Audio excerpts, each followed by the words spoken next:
Today is our last lecture from the series Dance of War, which we organized this semester in cooperation with the Museum of the Second World War in Diaries on the occasion of the 80th anniversary of the end of the Second World War. And the reason why we organized this series in the winter semester 2024-2025 and not in the summer semester 2025 was to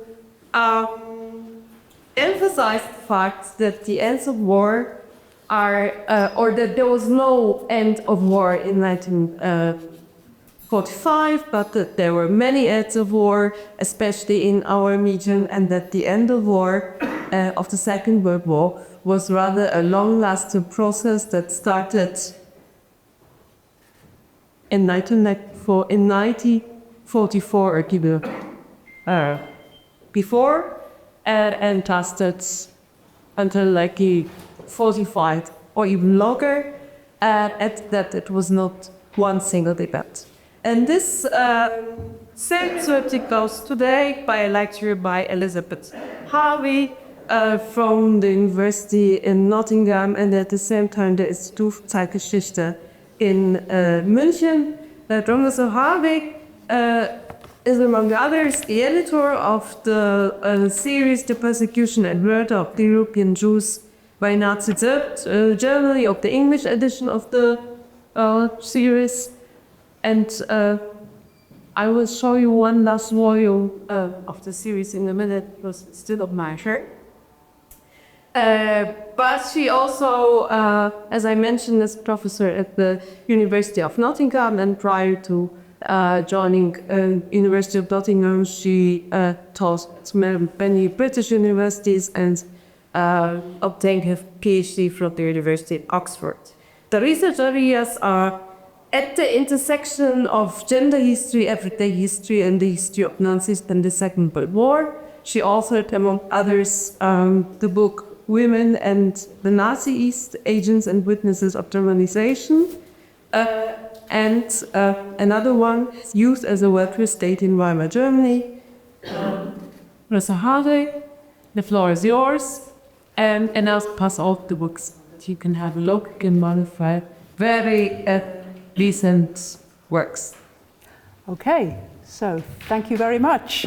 I'd like to, first of all, thank Magdalena Sariosz-Wolska for the kind invitation to be here. I'm very honoured to be part of this series. And I'd also like to thank Dorota Zielinska and other colleagues for your help with organising it. And thank you all that you are here. I'm looking forward to presenting some results of my work and the results of other people's work as well, and I would be delighted if you have questions afterwards and if we can have some discussion.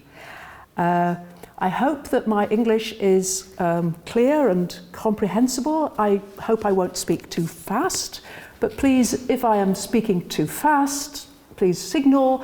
I don't want to spend forever talking, but I will respond if you would like me to slow down. The 19th of July, 1944, the female director of a school for settlement advisors in Sitno, near Zamość, recorded in her diary that the order had gone out that the settlement area is terminated. This spelled the end of Himmler's project of creating an area of German settlement in District Lublin in the general government through the mass expulsion of Polish families and the import of German-speaking resettlers, Umsiedler, brought home to the Reich in successive waves of population transfer. For Elfriede Jahn, who had arrived in Sitno in May 1943 to set up the school as part of the programme to support the German resettlers in their new surroundings, the news triggered a bitter reflection on the efforts she had put in. What a verdict lies in this phrase. More than just our complete defeat, politically and militarily, it is revenge for the arrogance of our peace work, carried out in wartime, in confidence of victory, built upon the volcano. Thousands of people have had a home and lose it today. The work of all the people had no meaning, and the war is worse than ever. We talked of total war and celebrated instead where we should only have been working quietly at home in the Reich. That she did not reflect on the consequences for the tens of thousands of Poles displaced and scattered from their homes, ending up in transit camps or dispatched to Majdanek or Auschwitz, was perhaps not very surprising. Elfriede Jahn, more than some other German women working in occupied Poland, had observed the Poles still living in the countryside around Sitno with some curiosity and sympathy, but her loyalties and her energy were overwhelmingly channeled into her mission, which is to contribute to the Nazi drive to colonize the conquered territories of Eastern Europe. When I started to explore the involvement of German women in Nazi Germanization policies in occupied Poland, I used a perspective of gender to investigate three hypotheses that I've summarized here on the slide. The first hypothesis was that the Nazi drive to colonize the East was bound up with fantasies about creating German homes in the conquered territories of Poland and in parts of Ukraine. The racial drive to exercise complete domination of the territory, involving the displacement of hundreds of thousands of Poles and Jews, was bound up with a vision of making space for German families, creating new rural communities, complete with playgrounds, schools and cookery classes, in the midst of territory inhabited by a majority Polish population and in the midst of war. Planning kindergartens, supposedly safe spaces for German children that were also sites of indoctrination was, it seemed to me, a very strong statement by Nazi settlement planners that a German colony was here to stay. And the creation of such facilities meant that German women, above all reliable German women from the Reich, so-called Reich Germans, would be needed to staff them. My second line of investigation, my hypothesis, was to examine the relationship between the Nazi racial hierarchy and the gender hierarchy. The racial hierarchy imposed by the Nazi occupiers put Reich Germans, Reichsdeutsche, at the top, exerting authority over various groups of Volksdeutsche, ethnic Germans, with Poles below them and then Jews at the very bottom. But what were the implications of this for the status of German women? I was interested in how far women from the Old Reich, the Altreich, arriving to work for the occupation regime in Poland, were in practice able to share in the power of the Reich German men, and how this authority manifested itself, even if their positions were always subordinate to the Reich German men. My third set of questions related to the attitudes, motives and actions of German women who were involved in supporting the Nazi settlement program in Poland as school teachers, kindergarten teachers, youth leaders and settlement advisors.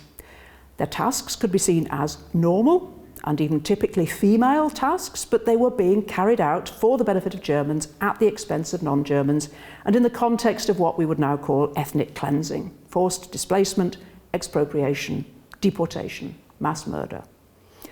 Were these women taking on these tasks voluntarily, or had they been compelled to take them on?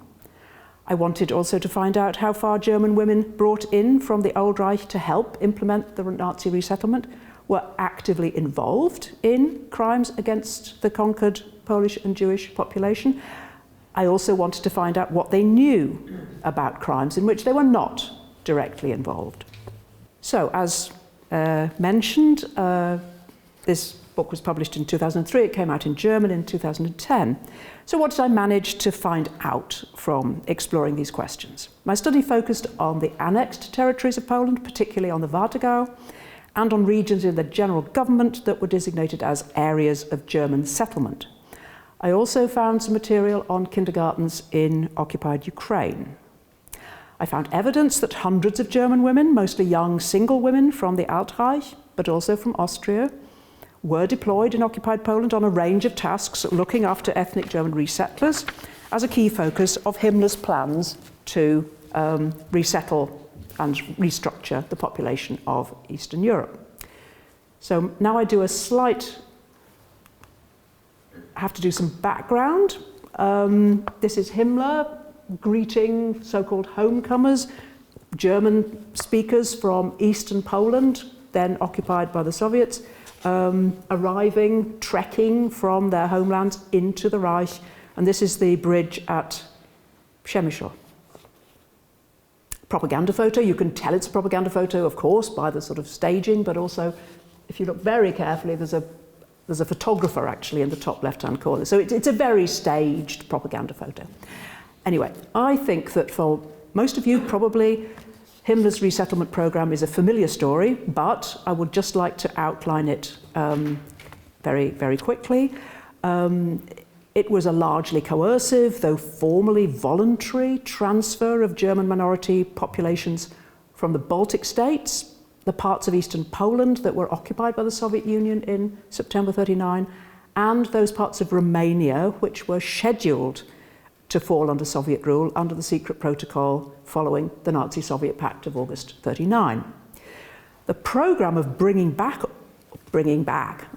all these groups, totaling several hundred thousand people, to the Reich was officially inaugurated with Hitler's speech of 6th of October 1939, in which Hitler announced his intention to reorganize ethnographic conditions in Europe and to put an end to what he called scattered splinters of Germandom.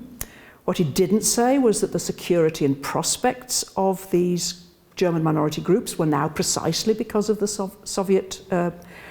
Nazi-Soviet Pact, threatened by actual or anticipated Soviet occupation. Hitler's appointment of Himmler as Reich Commissioner for the Strengthening of Germandom on the 7th of October 1939 gave the leader of the SS and police the mission of implementing this program of radical population restructuring, endowing the SS with powers that would have far-reaching consequences for Poland and other parts of Europe. The uprooted and rescued ethnic Germans were to be used as settler material to colonize the conquered spaces once the expulsion of surplus non-German native populations had taken place, together with the seizure of their land, homes and businesses. Himmler's resettlement drive initially focused on the annexed territories of Poland, with the largest number of settlers channeled to the Warthegau, but from 1942 onwards a new area of German settlement was established in District Lublin in the general government, focusing on the area around Zamość. The consequences of the resettlement program for the non-German population were mass expulsions. More than 500,000 Poles were displaced alone from the Warthegau. Those who lost their homes were deported to the Old Reich as forced labour, or they were dispatched to the general government, or they were simply dispossessed and displaced within the annexed territories themselves. In the case of the violent clearance of more than 100 villages in the Zamość area of the general government, tens of thousands of Poles and some Ukrainians were driven out, of whom many were deported to the Old Reich, while other thousands were sent to Majdanek or Auschwitz. Thanks to extensive research now on the history of the resettlement program, we have a detailed picture of the different resettler groups arriving in the annexed territories of Poland in these waves of transfer from the autumn of 1939 onwards. They were very different. They ranged from urban bourgeois from Latvia and Estonia, with a high level of prior Nazification, to farming families from eastern Poland or Romania, some of whom had left behind prosperous farms, others who'd endured poverty and disadvantage from earlier displacements. Since the returnees, as they were called, had had to abandon their property in their former homelands, Himmler's apparatus compensated them with property expropriated from Poles and Jews, and in the countryside it was largely from Poles. So this is a slide. The location is unclear. It's 1941, German settlers arriving at the farmhouse after the Polish owners have been driven out. It's a photo by Schönstein from the German Historical Museum collection. I have no idea if it was published. It doesn't look to me like a very suitable propaganda photo.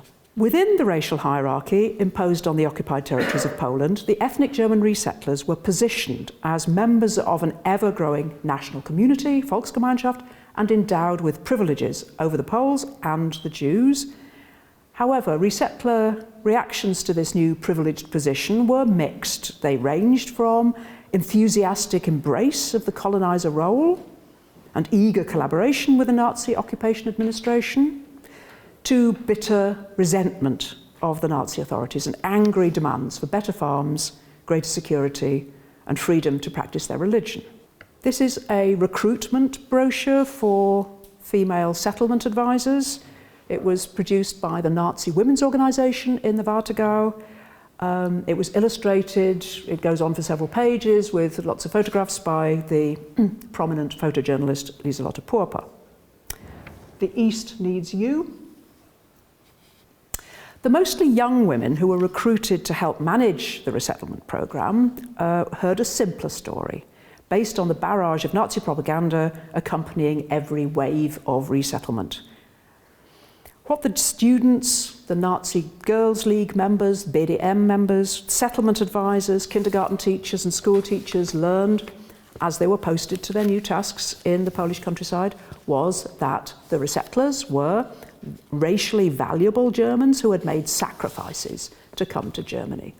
They deserved protection and support. They needed leadership to align them with Nazi values and to integrate them fully into the ever-expanding community of Germans. Reich Germans were told again and again that Germany's historic right to dominate Eastern Europe, coupled with the immediate and urgent neediness of the incoming resettlers, required limitless efforts to realise the colonizing vision.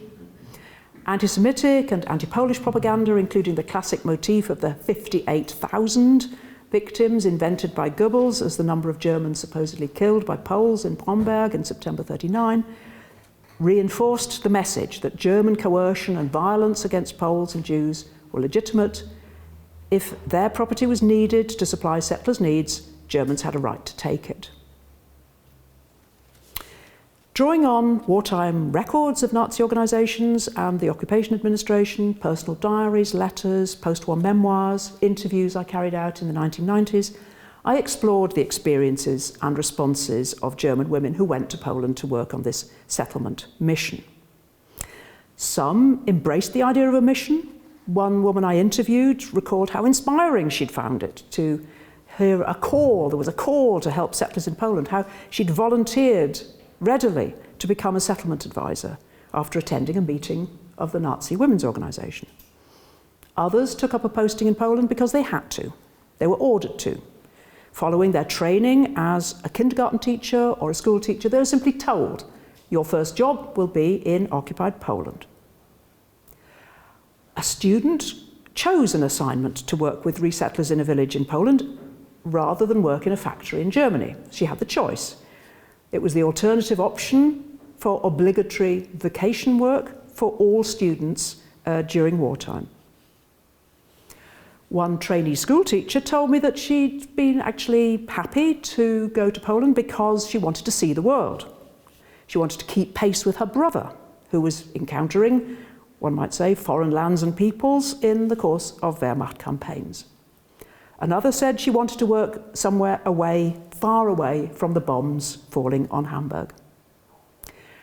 Elfriede Jahn, the agricultural teacher I quoted at the start, had, up until spring 1943, when she went to Zamość, up till then she had been focused on a colonial career in Africa. She'd wanted to be a colonial pioneer in Africa. She'd been to the colonial women's school in Rendsburg in North Germany. And she'd become a teacher there before it was announced that Germany's future lay not in Africa, but in Eastern Europe.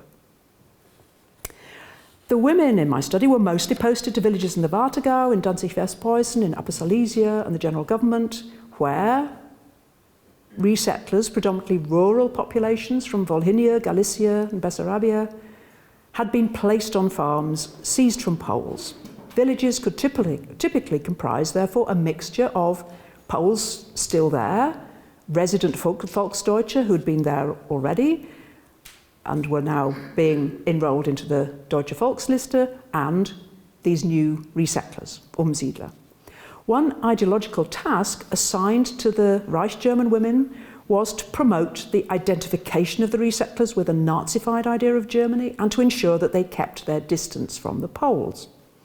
In practical terms, the women were expected to plug gaps in German welfare and education provision in an occupied territory still inhabited overwhelmingly by Poles.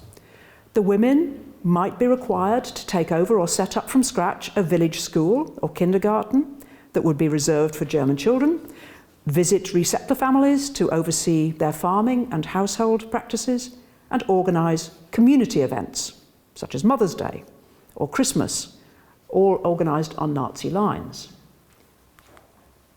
Example of a couple of community events. This is a puppet show for resettler children. The women doing the show are in the Nazi women's organisation uniform, younger members of the Nazi women's organisation.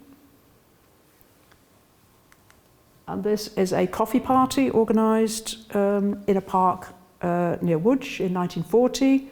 The Bund Deutscher Mädel is very prominent there. I don't know much about else what the party involved. A number of stereotypical motifs characterised the reports written by women at the time describing their achievements. As typically middle class and educated young women, they'd been socialised in the BDM, in the Women's Labour Service and or student organisations. They liked to demonstrate their own competence, self-reliance, toughness and capacity to improvise in unfamiliar surroundings. These were qualities that Nazi organisations for young women considered essential for a female cohort ready to serve the folk. They took it for granted that they were capable of looking after resettlers whom they regarded as their protégés or even as their children. They were gratified and flattered when resettlers were willing to listen to them. I feel like a demigod here, in the words of one student writing an enthusiastic report about her summer in the Warthegau in 1940. They were young, inexperienced, and in many cases unqualified, but the Nazi authorities encouraged them to assume responsibilities and to tackle tasks in unbureaucratic ways. Arthur Greiser, as Reichsstatthalter in Posen, preferred to staff village schools with BDM, school assistants, rather than bring in older, experienced teachers who might complain about isolation in the countryside, inadequate equipment, over large classes. One area in which all these young women felt naturally competent was the sphere of the domestic. They reported proudly how they had set up house for themselves in basic surroundings, supplying themselves with furniture plundered from Poles and securing the services of a Polish maid. They applied their housekeeping know-how to improving school or kindergarten premises. They dispensed housekeeping and hygienic advice to farmers' wives. An often repeated motif in their reports was that German schools, kindergartens and private houses should stand out as beacons of cleanliness and order amid rundown or impoverished surroundings. So what encounters did these women have with the Poles in these areas to which they were posted? Typically they had, for a start, Polish maids. Elfriede Jahn in Sitno employed several Polish women to help in the house and in the garden. Some of them featured in photographs that she took. Elfriede Jahn also wrote in her diary about feeling affinities with Poles because of their love of horses in particular, and she commented admiringly on their religious observance and devotion. This impressed her. In less personal accounts, such as those written for Nazi organisers or the occupation authorities, Poles were scarcely mentioned. One woman student mentioned that a little Polish girl had tried to join her kindergarten group, but she had turned the girl away after she was reminded by the German district nurse about the 58,000 victims. Some were directly involved in expulsions, but described them only as a necessary prelude to the arrival of the resettlers. Women's labour service members sometimes went along with the SS and the gendarmes, driving Polish families out of their homes and forcing them onto trucks and wagons to be taken away. Some settlement advisors emphasised that for the sake of the incoming resettlers, they had intervened to stop the Polish families taking basic household items with them. Here are enthusiastic German women cleaning up, as it was termed in the caption, after the eviction of the Polish owners of the farmhouse. One student on a summer assignment demanded to be taken along during an expulsion because she wanted to experience it for herself. So absolutely her choice. In the general government, in villages where the so-called trawl for German blood had been followed up by the setting up of kindergartens, the kindergarten teachers themselves sometimes decided which house would serve as their kindergarten. So they decided, essentially, who was going to be evicted.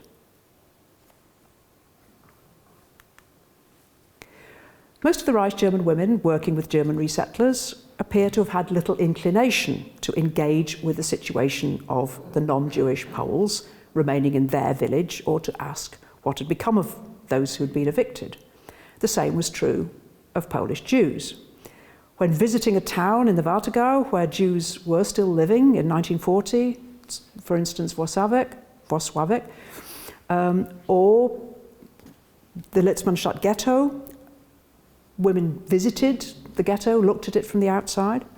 The women whose records I have used simply recorded glimpsing Jews before moving on.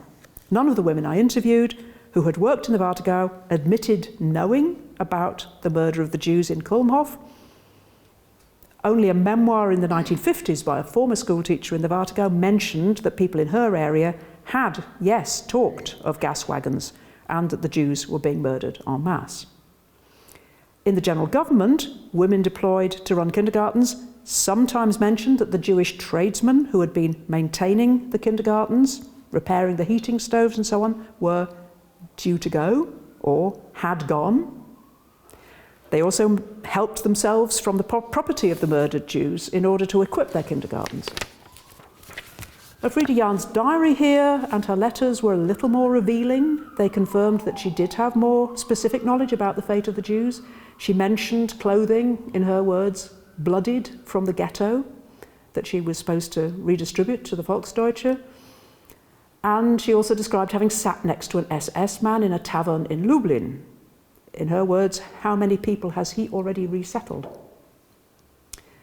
But these two are passing references in a narrative focused on her efforts to set up her school for settlement advisors and to support the Bessarabian German resettlers in the villages round about. Okay, so up till now I've been talking about my work, my research, my findings. I'd like to move on now to talk about more recent research and other findings on the topic that I think are relevant and relate to the general question. So here are three studies or three books that I'd like to talk about. One on the left is the book by Wiebke Lissner on midwives in the Warthegau. The one in the middle is the edition of Annette Schücking's letters, edited by Julia Paulus and Marion Röverkamp. And the one on the right is the private papers, so to speak, the sort of family papers of the Ölwein family, published recently and edited by Johannes Hürter, Thomas Reitel and Rainer Ölwein, the son of the family.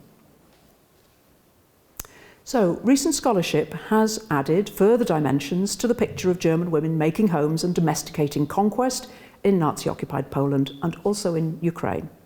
As I want to outline, these newer studies widen our understanding of how the gendered labour of housekeeping contributed to Germanisation in different ways.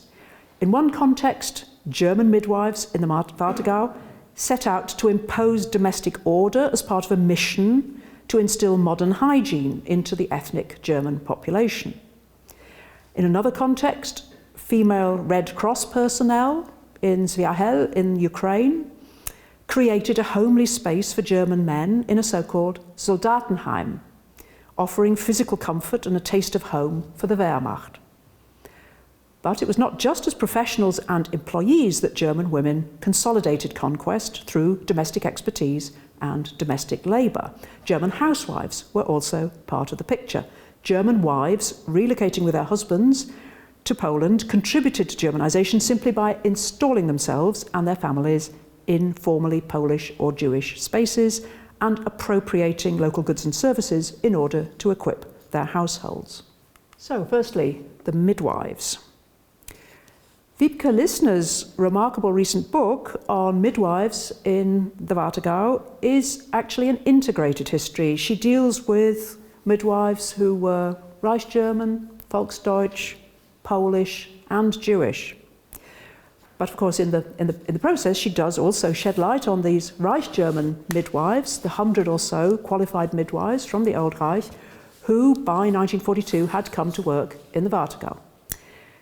This group of German women working in occupied Poland were in some ways like the ones in my study, including their commitment to Nazi Germanization, but they were not so young and they were not willing amateurs. They were qualified and experienced professionals.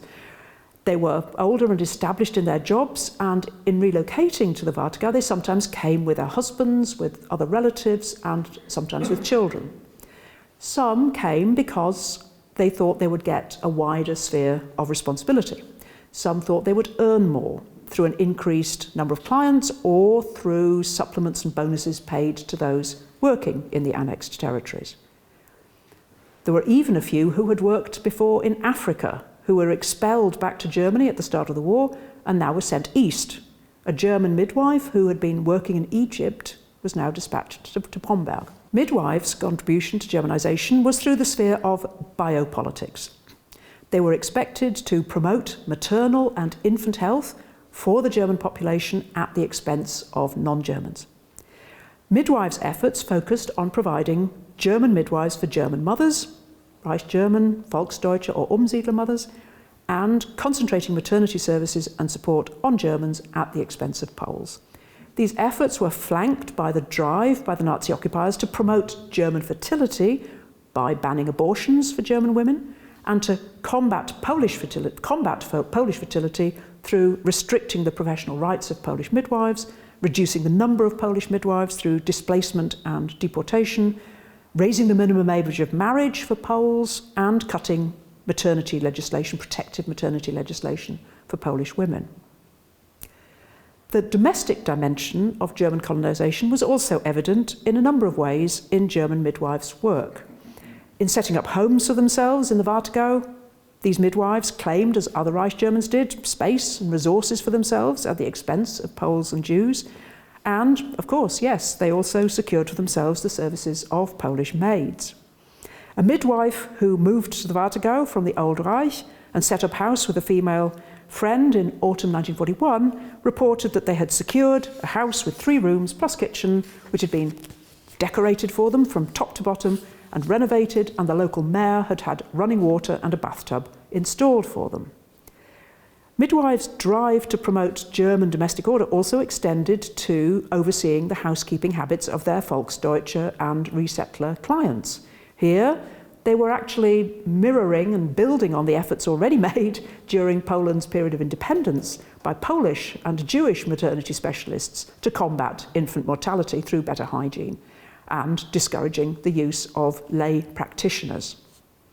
German midwives in the Warthegau also contributed to an initiative to set up small delivery units, Hebammenheime, in the homes, the actual homes of German midwives, so that the clients would come to the midwife's home rather than the other way around. This was supposed to guarantee higher standards of hygiene. In practice, it didn't always work. One Hebammenheim was found to be dirty and untidy. The midwife had to be dismissed and the unit closed. The Soldatenheime. And the case of Annette Schücking, this woman in her Red Cross uniform. Further insights into the role of Reich German women in the Nazi Empire in Eastern Europe can be found in the edition of Letters Home, written by Annette Schücking, a young Red Cross employee working in a Soldatenheim in the Ukraine between October 1941 and October 1942, and subsequently in the Caucasus in Krasnodar. Annette Schücking was from a well-off bourgeois background in Westphalia. Her father and her uncles were liberal lawyers and academics. Her father had been excluded from practicing law in 1933 because of his left-wing views and track record. Annette had studied law, and in 1941 she was in the process of finding a training position at a law court when she switched tack and underwent training as a Red Cross nurse. She was then offered a posting helping to run a Soldatenheim in Sviahel in recently occupied Ukraine. She arrived there at the end of October 1941, and she wrote home, in her letters home, about her work, the soldiers and officers she met, and the conditions in the surrounding area. So here are two shots of the Soldatenheim, a street view below and the interior above. And here is R. Schücking and her colleague on a sleigh in front of the Soldatenheim. You can just see the Soldatenheim over the door there. In a number of ways, Annette Schücking fitted the general picture I've already drawn of German women and their attitudes to their work in the East.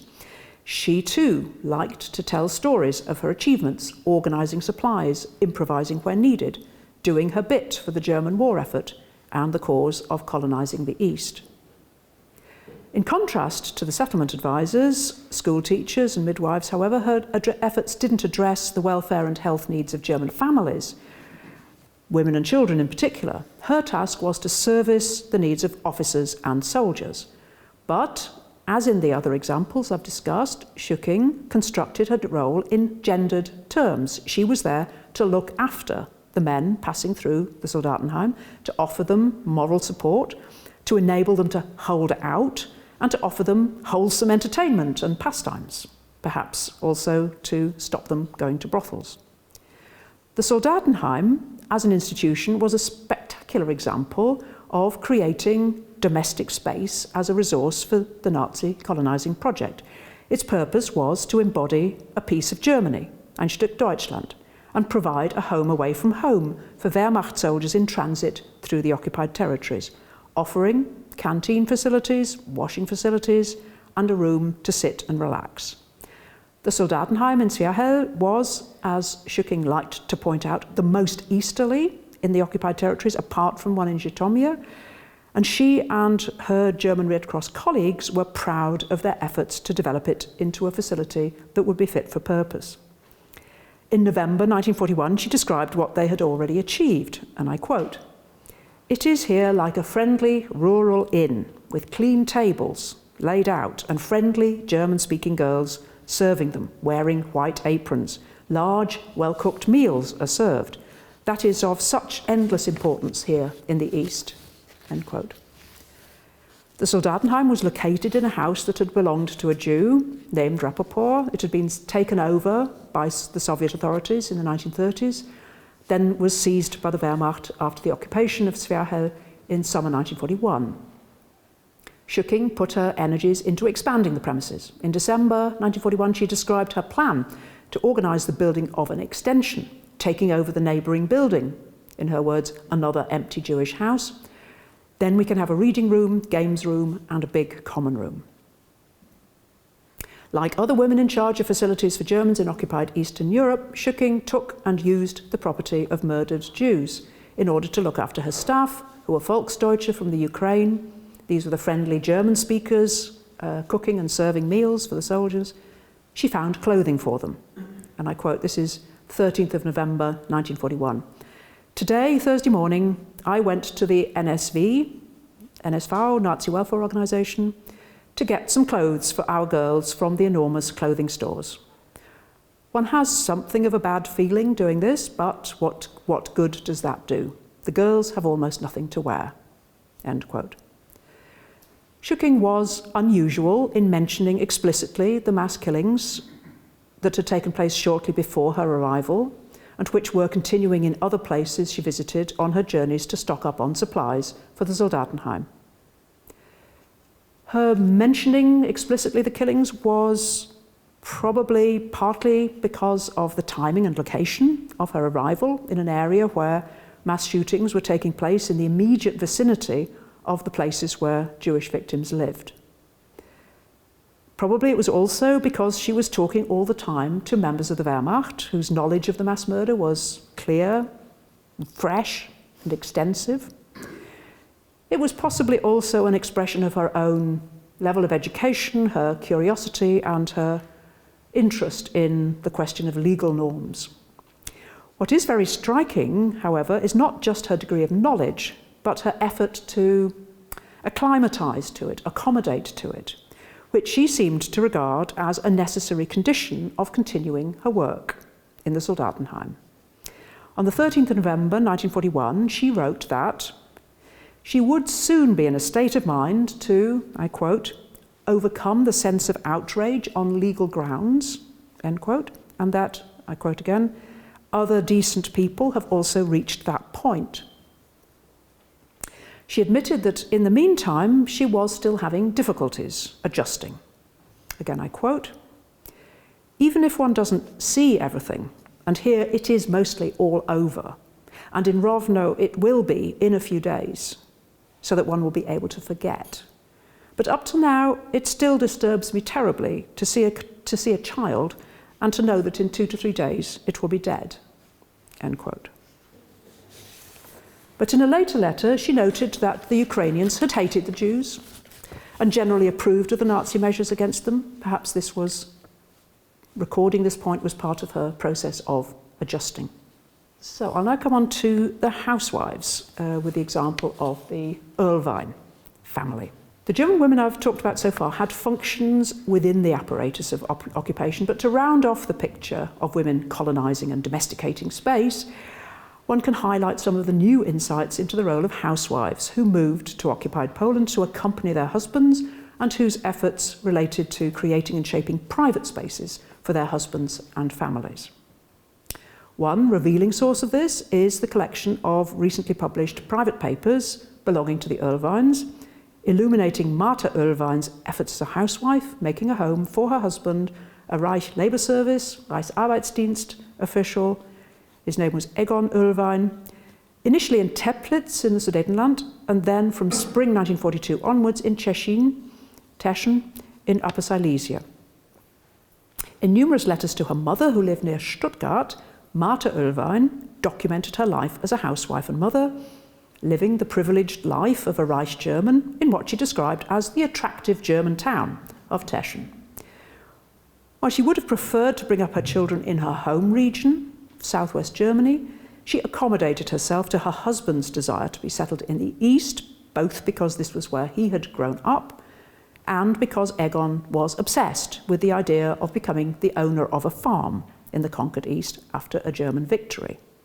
Martha Erlwein shared her husband's enthusiasm for Nazism. She made her anti-Polish and anti-Semitic attitudes clear in her letters.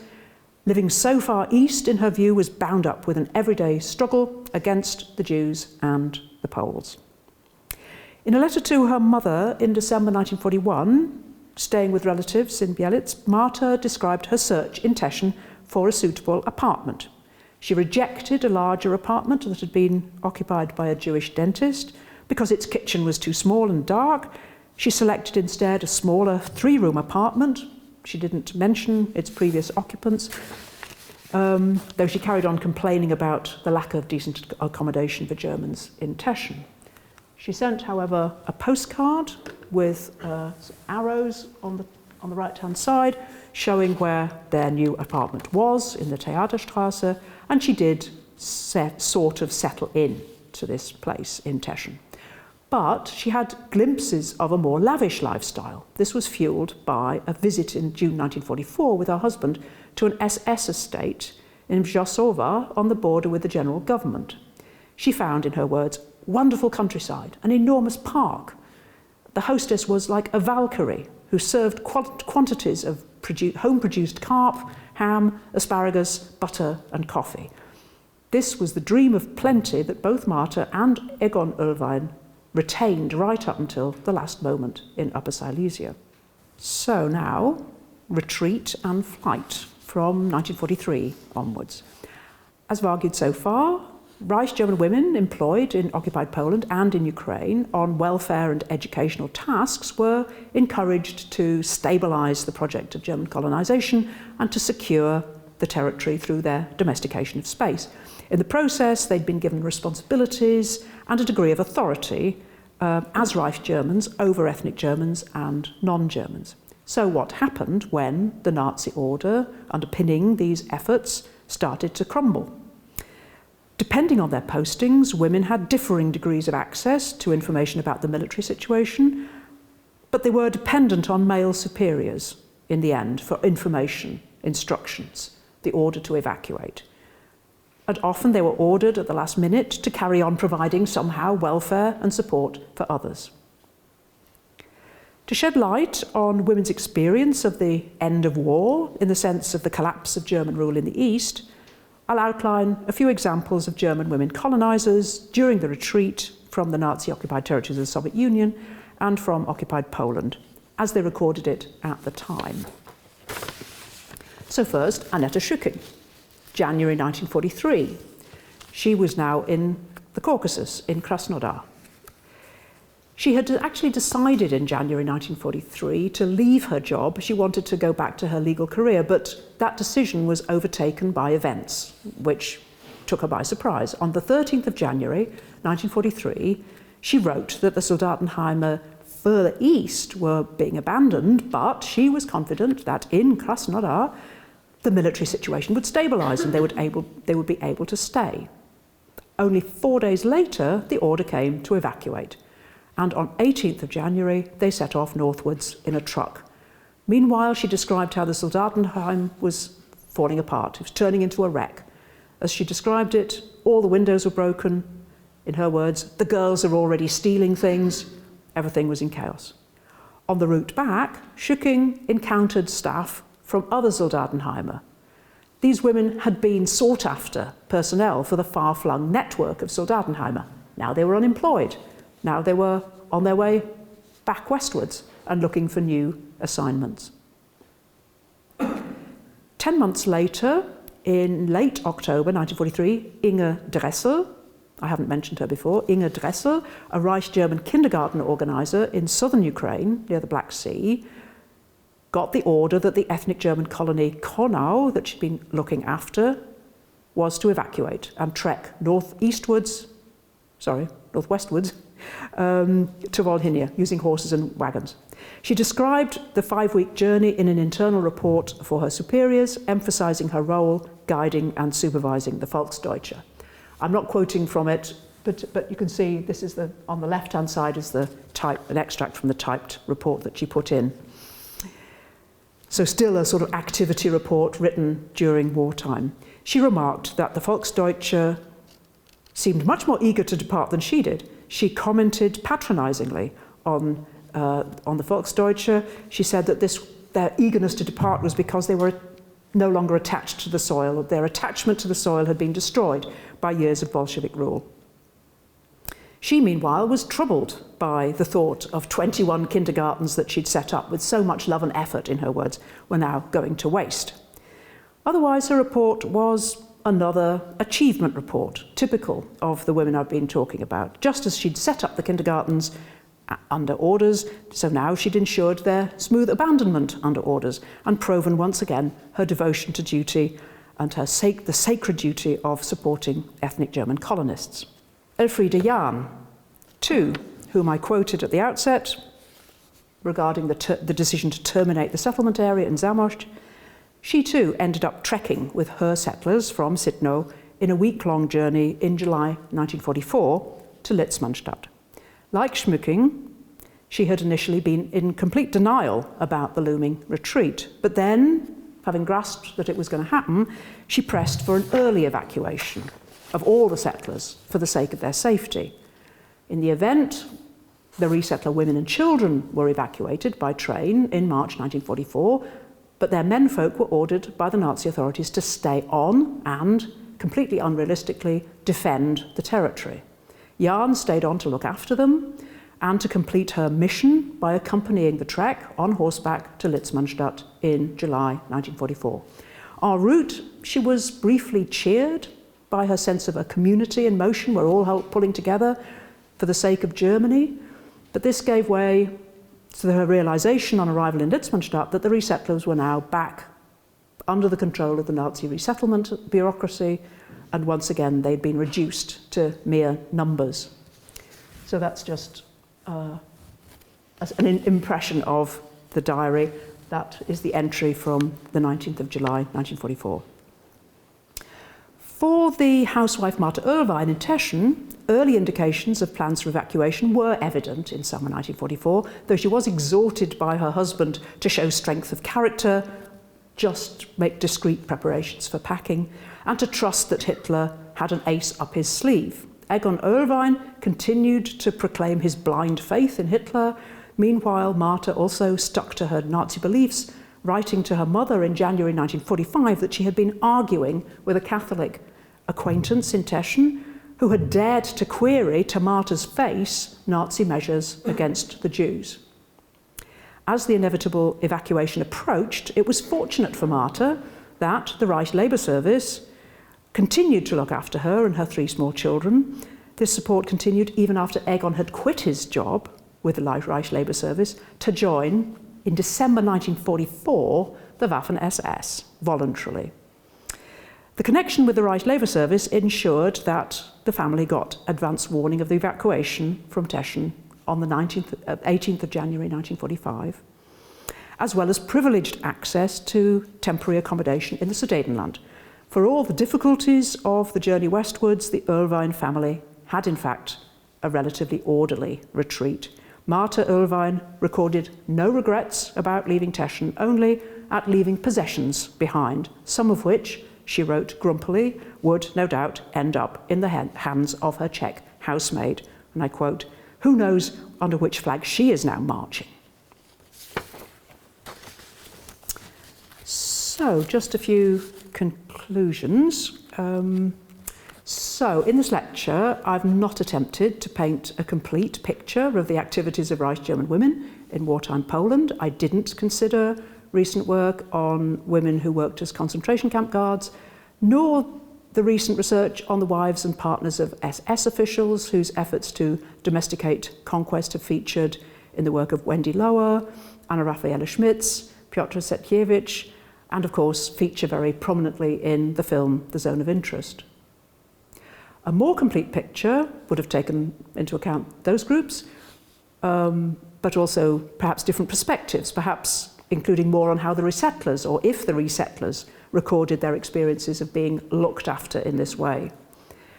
And one could also ask if Poles and Jews living under occupation ever registered or commented on the presence of these Reich German women working for the settlement programme, whose actions flanked those of male Nazi rulers.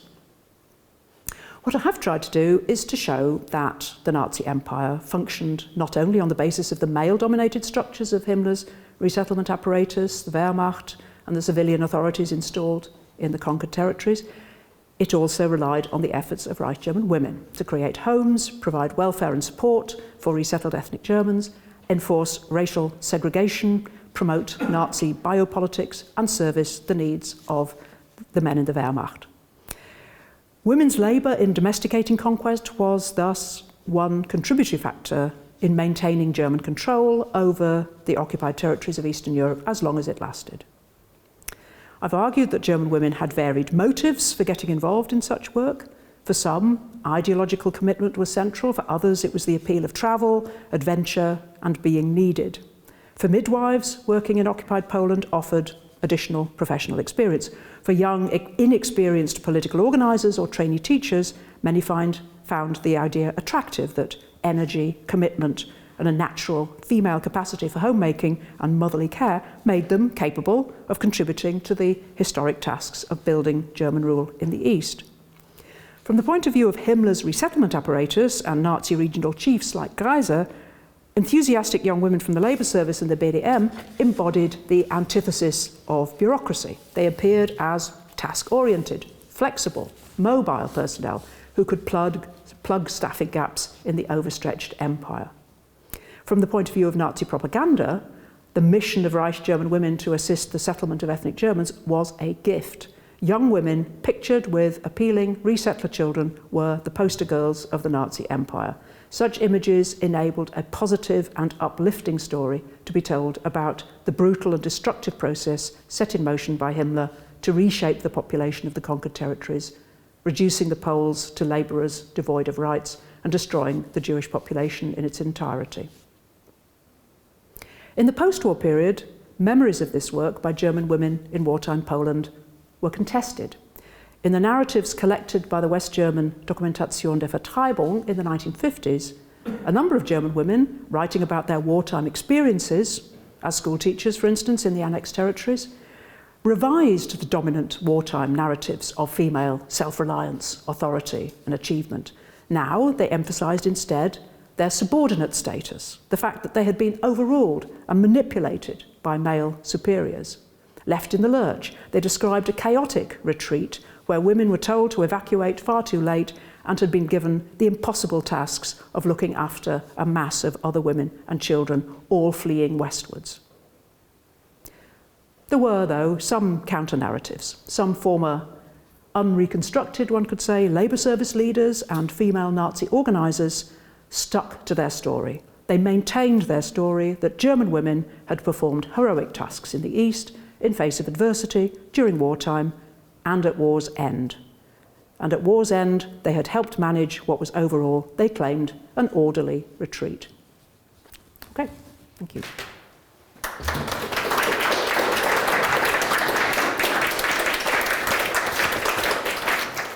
Thank you, Elizabeth, for this rich and informative lecture.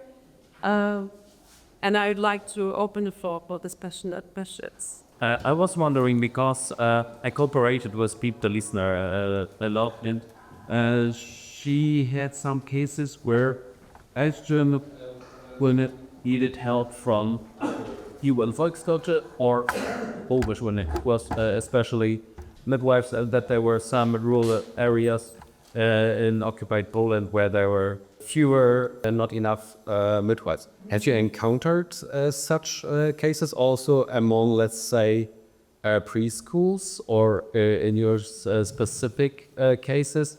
And the second question,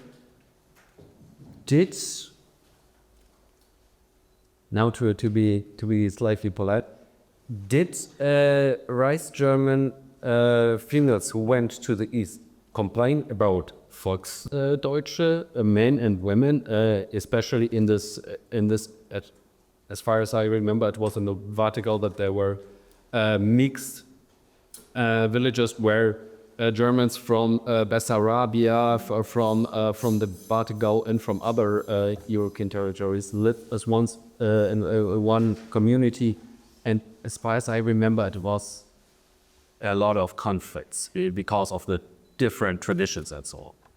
Yeah. So I'm glad that you pointed out that strand of Wiebke Leisner's work, which shows the,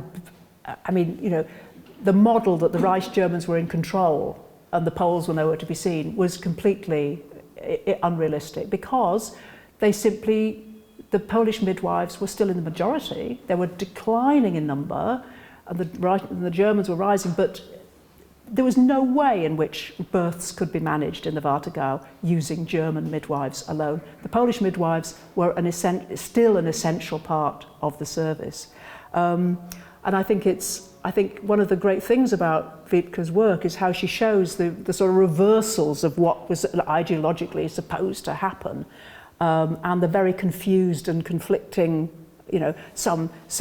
Some Germans didn't want the Reich German midwife. They wanted the woman they knew and trusted. I think one of the very special features of the story Wiebke is telling is the intensity and the intense encounter and the need for trust that is so essential in childbirth. And I think she really conveys the sort of reversals and unintended consequences of this attempt to displace Polish midwives. Did I find something similar? Well,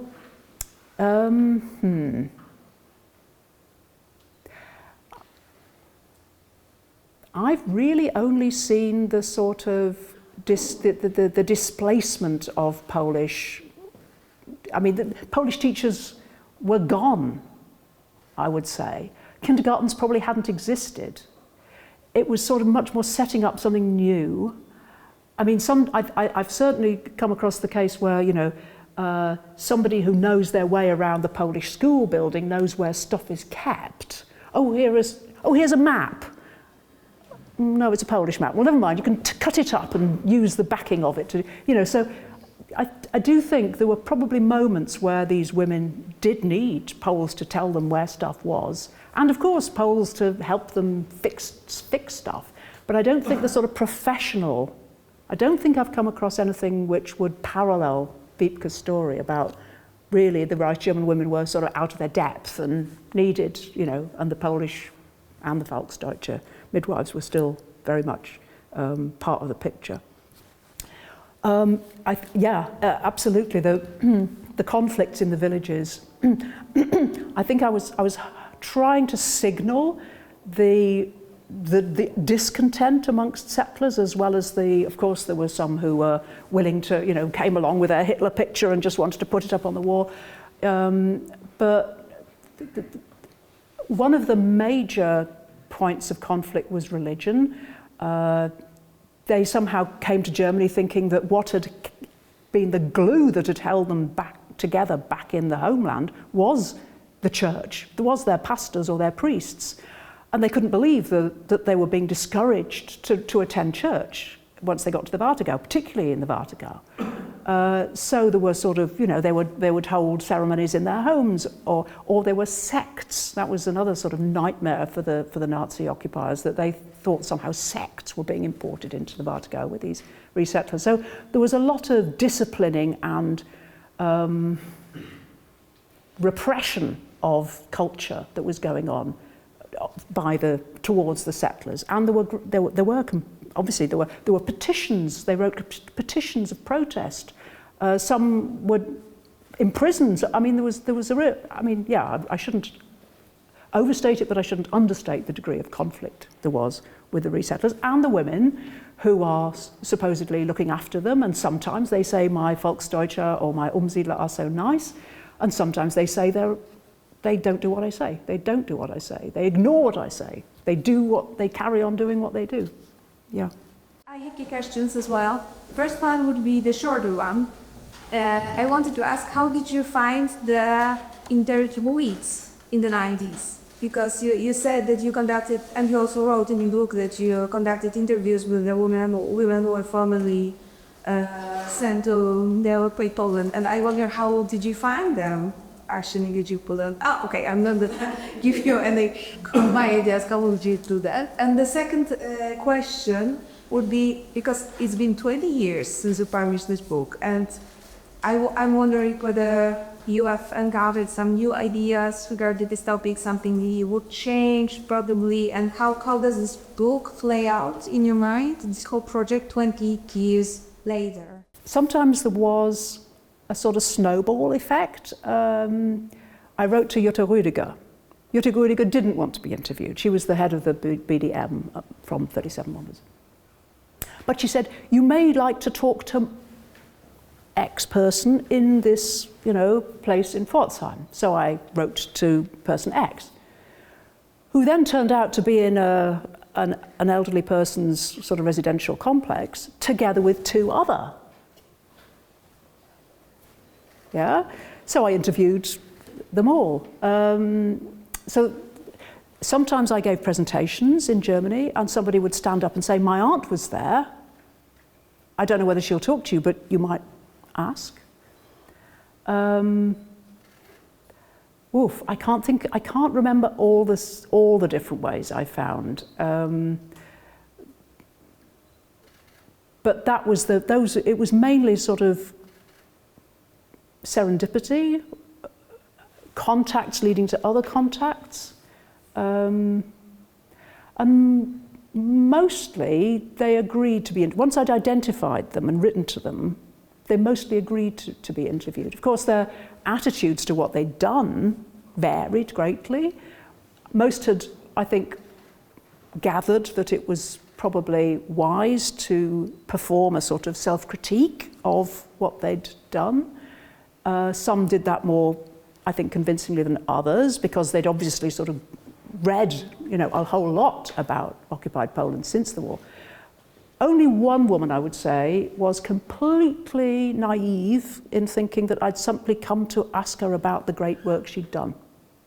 And I just couldn't believe it, but she somehow sort of thought, at last, I can tell my story. Somebody really wants to know what I did. So there were these some weird encounters. 20 years later, well, I suppose what I was trying to do today, in a way, was to reflect 20 years later, enhanced by and inspired by some of the work that has been done more recently. I'm not sure I would I do things differently? I suppose one thing that really still intrigues me is Elfriede Jahn's diary, and maybe I would like to still, I don't know, do something more with that. It is such a rich source, and it was such a wonderful sort of accident that I got hold of it. I mean, I was very grateful to Wendy Lower, who sent me the material on the kindergartens in the Ukraine. I mean, she was very generous in sharing material like that. And I think I'm sure, there's more to be done. I mean, one could document a whole lot more that's going on in Ukraine.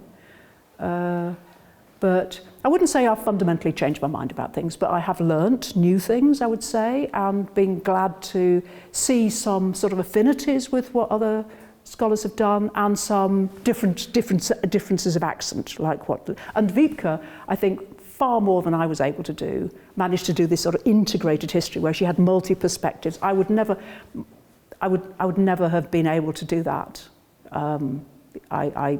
Perhaps others might have been, but I wasn't able to do that sort of integrated approach. I came across women and occupied the German women ended up by Poland quite accidentally. I was looking for some other sources basically in the Bundesarchiv Ludwigsburg, where I found interrogations with chronicles of interrogations with some wives of high-ranked Nazis who were interrogated as witnesses, and it turned out that their accounts were much more interesting than the male accounts, because the male used to repeat more or less the same story and the same phrases, and they claimed to have no knowledge about anything, whereas the female accounts were much more diverse, right? My favorite example is the wife of Walter Gens, who was interrogated twice. Walter Gens was the Kreisrundmann in Jasło, and she was in the post-war period interrogated twice, and at the moment when she was interrogated for the second time, they were already divorced, which improved her memory significantly. And this leads me to the question, what do we know about the post-war stories of these women? Do we know anything? Because they seem to have been important actors of our occupation, but not really part of the post-war coming to church to pasts. Or what do you see differently? Many thanks for that point about the interrogations of the wives. I mean, Omar Bartov has used those sort of that sort of evidence as well, hasn't he? In Buchach, yeah. It's a source I absolutely didn't use, and I would have learnt a lot from it, I'm sure, if I had. Post-war. Well, for instance, one of the BDM leaders that I interviewed in her sort of retirement home. She saw it as her function to sort of keep the network alive. And there was something called the Agnes Miegel-Spende, which was to commemorate the sort of work of this rabidly nationalistic East Prussian poet. And so she organised her old, she managed to keep in touch with people. So I think at one level, she wasn't interested in coming to terms with anything. She wanted to maintain the feeling of being part of this network. And when I said, she was fit as anything, she was fit at age 90-something, I said, so you moved into this place when you were 74? What? Well, how so? She said, Lager habe ich immer gemacht. I always liked camp. So anyway, so she, as it were, I think preserved her values and her sort of way of being in a sort of, she never had a career. I think she worked as I think she was partly involved with the anthroposophists but I don't think she worked as a, you know, her professional career didn't amount to anything.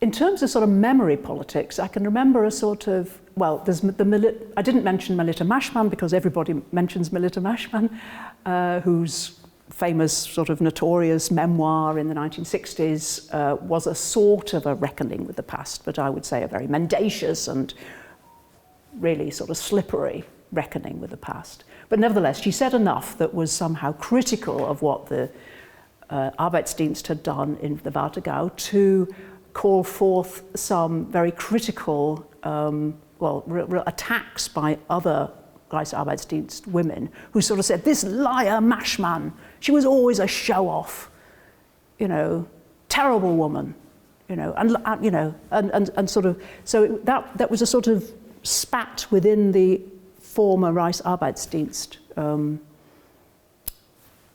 leaders, I would say. Can I think of any other examples where the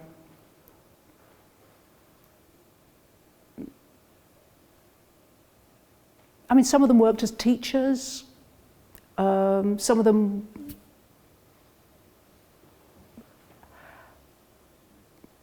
but I don't think, I can't cite you any example of how they might have really engaged publicly with the past that they'd been part of. I feel that I sort of went in there and it was almost like, oh, it was, you're you know, yes, you're part of history. You're part of the, you know, this is the part of the history that I want to write, as if they'd sort of buried it, really.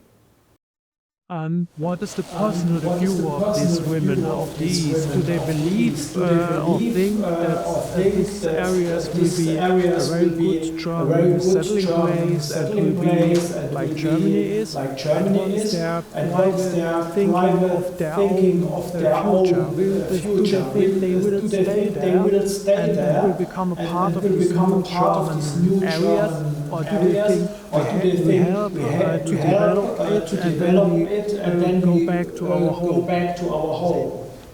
I couldn't be sure about all of them.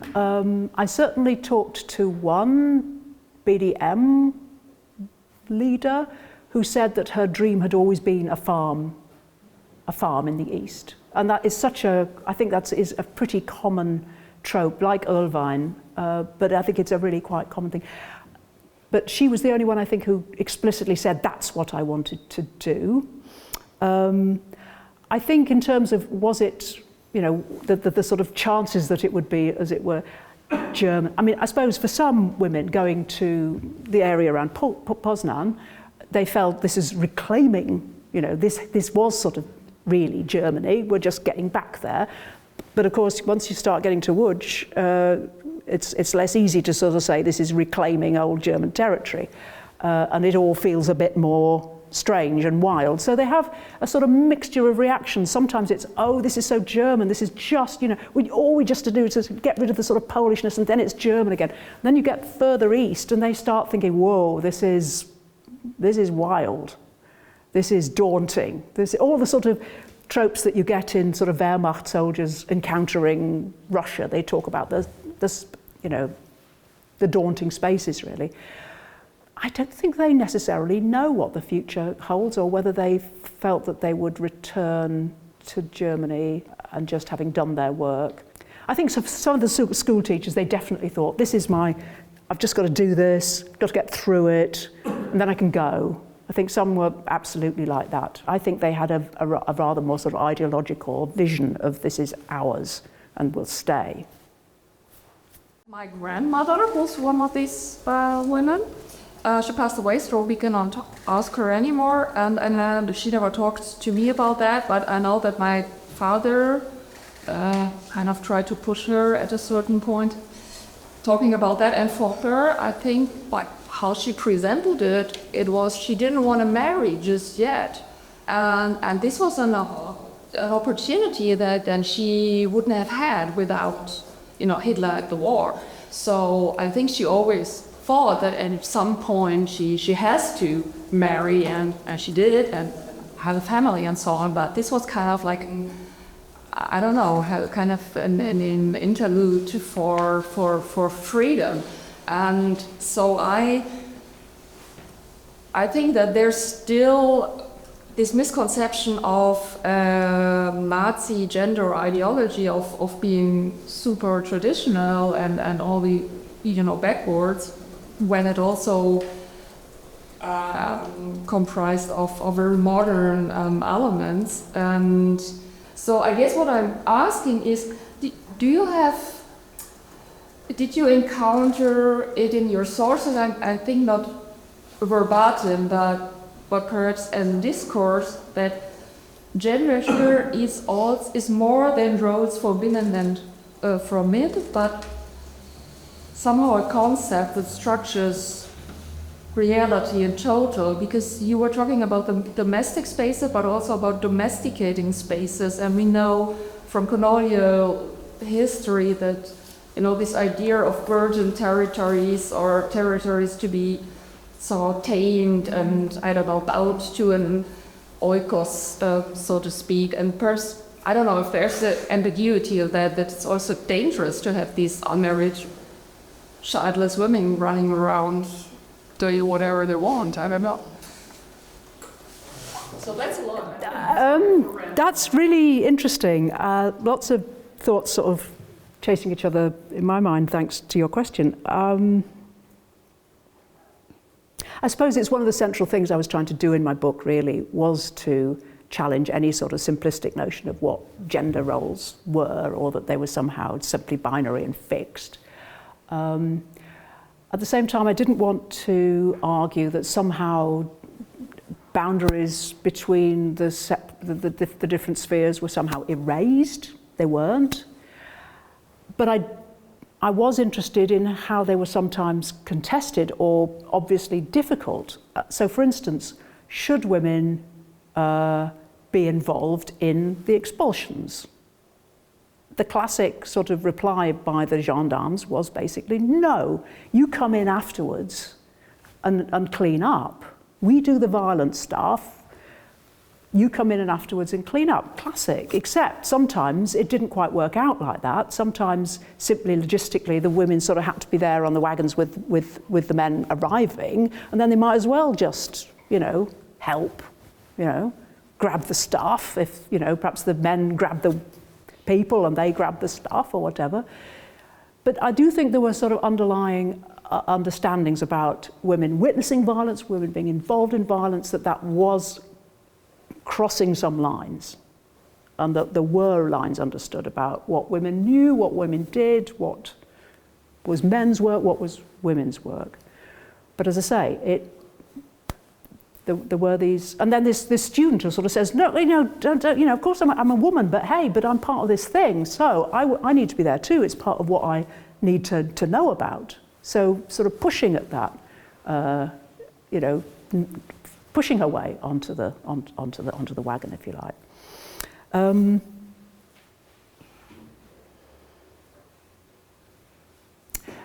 There's some very good bits in Annette Schucking's letters where she talks about, you probably know this, right?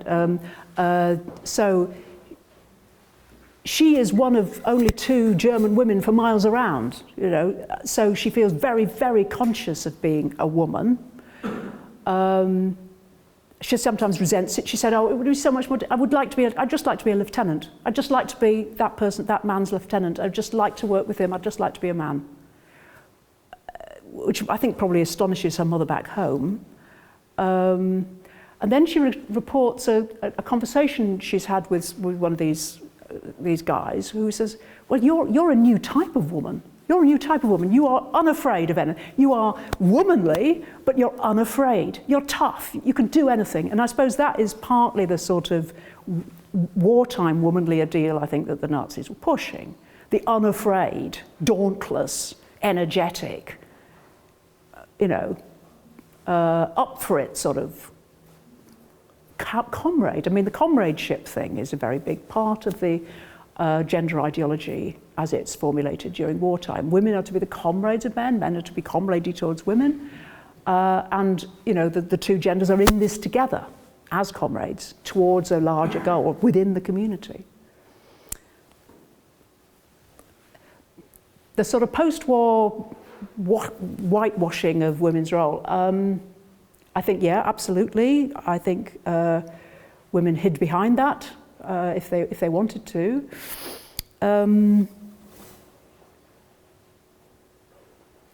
A lot of myths. I mean, we were talking about the Trümmerfrauen earlier on. A huge number of myths about this. There is some interesting work done on the sort of legacy of this sort of BDM training in post-war women's mentality. The ones who've been through it, the BDM generation, I think is now emerging in that Alexander von Plato collection of oral histories of the Ruhr.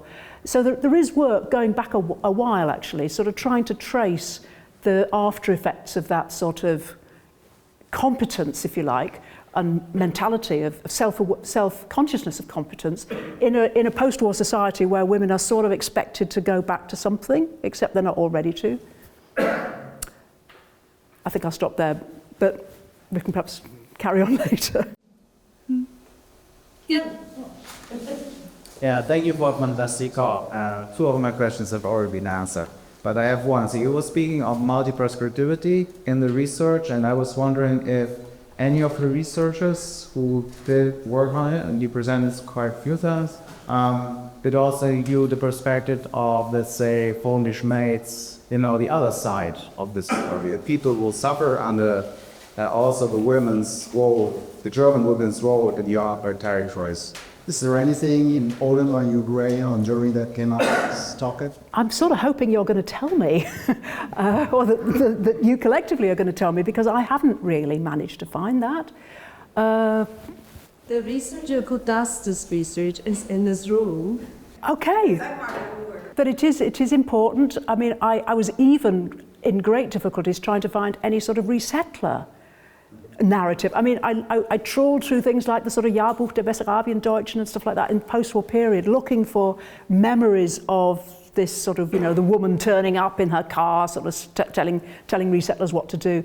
And I think I found one example of a sort of angry memory of this woman came along and she was trying to tell us what to do, how to farm. We've been farming all our lives, that. But I didn't find much of that. And as for the Poles displaced and remembering women there, I haven't found it. But if somebody can and somebody does, that would be fantastic. But Marta, yes. So, thank you very much once again for the lecture and for the discussion. And as I mentioned at the very beginning, this was the last part of our series. In March, we're starting a new series, totally different topic about urban history and in East Central Europe. And the series in March will take place not here, but in the Warsaw History Museum at the Market Square in Warsaw. So we'll change the place. But for now, thank you again for being here with us today and for the lecture and for the discussion. Have a nice evening.